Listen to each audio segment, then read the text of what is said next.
सर्दियां शुरू हो गई हैं और अब लोग हाथ मुंह धोने और नहाने के लिए गीजर का इस्तेमाल कर रहे हैं। वहीं इलेक्ट्रिक गीजर के साथ साथ अब एलपीजी गीजर का भी चलन बढ़ गया है और ऐसे में लगातार गीजर से होने वाले हादसे भी सामने आ रहे हैं। कई ऐसे मामले सामने आए हैं जहां नहाते समय कोई बेहोश हो जाता है और कई ऐसे मामले भी आए हैं जहां जान तक चली गई है। हमने इस पर मेरठ में गीजर बेचने, रिपेयर और सर्विस करने वाले एक्सपर्ट्स लोगों से बात की कि आखिर इन हादसों से कैसे बचा जा सकता है और एलपीजी गीजर और इलेक्ट्रिक गीजर को किस तरीके से इस्तेमाल करना चाहिए, क्या क्या सावधानियां बरतनी चाहिए। सबसे पहले हमने बात की मेरठ के रहने वाले हारून से, जो कि गीजर बेचते हैं, रिपेयर करते हैं और सर्विस देते हैं। उन्होंने बताया कि गीजर से हादसे नहीं होते बल्कि लापरवाही से हादसे सामने आते हैं। इलेक्ट्रिक गीजर के मुकाबले में जो गैस गीजर तुरंत ही गर्म पानी देता है, इसमें पानी स्टोर करने की जरूरत नहीं होती और एक सिलेंडर काफी दिन तक चल जाता है। गैस गीजर को अगर सही से इस्तेमाल किया जाए तो यह बहुत बेहतर है इलेक्ट्रिक गीजर से, लेकिन इसका रखरखाव भी जरूरी है। समय पर इसकी सर्विस होनी चाहिए। बहुत सारे लोग ऐसा करते हैं कि सर्दियों में गीजर लगवाते हैं और फिर जब सर्दियां चली जाती हैं तो गीजर को ऐसे ही छोड़ देते हैं, तो दोबारा से बिना उसकी सर्विस किए ही उसका इस्तेमाल करने लगते हैं। उसमें बहुत सारे कीड़े पतंगे भी जा सकते हैं, उसके पाइप भी ब्लॉक हो सकते हैं। हमेशा ब्रांडेड गैस गीजर इस्तेमाल करना चाहिए। सेल भी हर साल नहीं डालनी चाहिए। अगर गैस गीजर इस्तेमाल में नहीं आ रहा है तो उसके सेल निकाल कर रख देने चाहिए।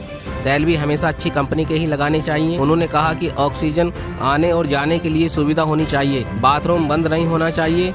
जब गैस गीजर चलता है तो उसमें ऊपर से हीट निकलती है जिससे ऑक्सीजन खत्म हो जाती है। गैस गीजर को चलाने पर लगातार आग जलती है और उससे ही पानी गर्म होता है। समय पर सर्विस न करने से हादसे सामने आते हैं। जैसे एसी की सर्विस हर साल कराई जाती है, ऐसे ही गीजर की सर्विस भी होनी चाहिए। उन्होंने गीजर को दिखाते हुए बताया कि कभी भी लंबे पाइप इसमें नहीं लगाए जाने चाहिए। गैस गीजर में सिलेंडर की दूरी ज्यादा नहीं हो, लंबे इस्तेमाल से पाइप भी खराब हो जाते हैं। समय समय पर पाइप भी बदलना चाहिए। लोग टाइम पर पाइप नहीं बदलते हैं जिससे हादसे हो जाते हैं। गैस गीजर में आग लगने की संभावना बहुत कम होती है क्योंकि उसमें लीकेज होने पर तुरंत गैस बंद हो जाती है। गैस गीजर में हमेशा दम घुटने के मामले भी सामने आते हैं। उनका कहना है कि हमेशा कंपनी के रेगुलेटर ही इस्तेमाल करने चाहिए जो गैस को गैस गीजर तक पहुंचाते हैं और सरकारी ISI पाइप ही इस्तेमाल करना चाहिए। हमेशा हादसे उस समय होते हैं जब बाथरूम बंद होता है और उसमें हवा आने का कोई रास्ता नहीं होता। जब गीजर चलता है तो ऑक्सीजन खत्म हो जाती है।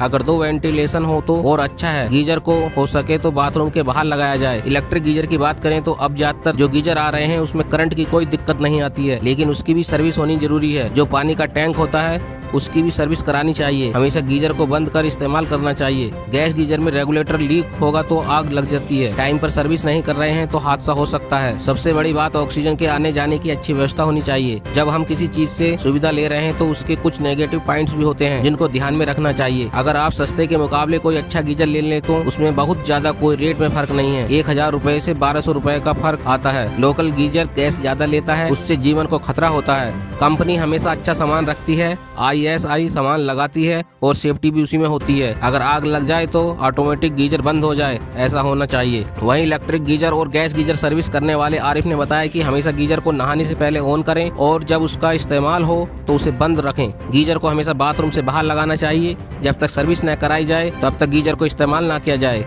इलेक्ट्रिक गीजर को जिस समय इस्तेमाल किया जाए उसी समय उसकी करंट की सप्लाई बंद होनी चाहिए। वहीं हमने मेरठ के जाने माने डॉक्टर तनुराज सिरोही से इस बारे में बात की कि आखिर यह हादसे किस वजह से होते हैं। उन्होंने बताया कि अक्सर देखने में मिलता है कि छोटे से बड़े तक इस हादसे का शिकार हो जाते हैं। सबसे बड़ी गलती यह होती है कि गीजर को बाथरूम में लगाया जाता है। नहाते समय उसको चालू रखना भी एक वजह सामने आई है। उसमें से जो गैस निकलती है वह कार्बन मोनोऑक्साइड कहा जा सकता है। इससे मिलती जुलती गैस भी हो सकती है जो दिमाग के ऊपर असर कर देती है। इसके लक्षण नहीं पता चलते और यह अपनी चपेट में ले लेती है। कोई नहाने में ज्यादा टाइम लेता है तो उसको खुद नहीं पता चलता कि कब वह निष्क्रिय हो जाता है, क्योंकि गैस सीधी दिमाग पर असर करती है, उसको पता नहीं चलता और बेहोश हो जाता है। अक्सर जब टाइम ज्यादा हो जाता है तो तोड़कर निकालना पड़ता है। इसका उपाय यह है कि गीजर हमेशा बाहर लगा होना चाहिए। उसके पानी का कनेक्शन ही सिर्फ टॉयलेट या बाथरूम में होना चाहिए। अगर किसी कारणवश बाहर जगह नहीं है, नहाते समय उसको बंद रखना चाहिए। अगर कोई बेहोशी की हालत में आ जाता है तो उसको तुरंत अस्पताल लेकर पहुंचना चाहिए जिससे उसकी जान बचाई जा सके। ठीक होने की संभावनाएं ज्यादा रहती हैं। समय से अगर भाग दौड़ की जाए तो मरीज को बचाया जा सकता है। गीजर को बाहर ही लगाना चाहिए। डॉक्टर तनुराज सिरोही ने बताया कि गैस का कंपटीशन हो जाता है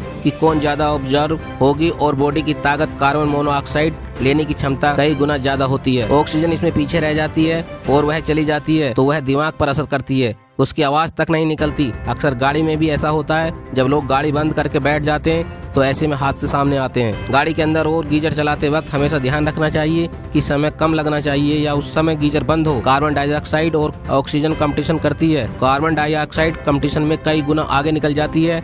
आपको एहसास ही नहीं होगा कि आपके साथ ऐसा हादसा हो गया है। कभी जीवन में पता नहीं चलता है। कार्बन डाइऑक्साइड गैस फेफड़ों में जाने की क्षमता ऑक्सीजन से ज्यादा होती है, 40 से 50 गुना तक ज्यादा होती है। वह अपने आप ही चली जाती है, जिससे बेहोश हो जाते हैं। नहाते नहाते लोग बेहोश हो जाते हैं, उसके अंदर उठने तक की क्षमता नहीं होती।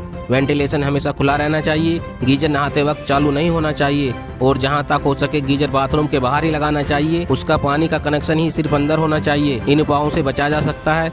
इस समय में गैस गीजर की बात ज्यादा कर रहा हूँ। नहाने जाने से पहले गीजर ऑन कर दें, पानी को गर्म कर लें और उसको फिर जब इस्तेमाल करें तो उसको डिस्कनेक्ट कर दें।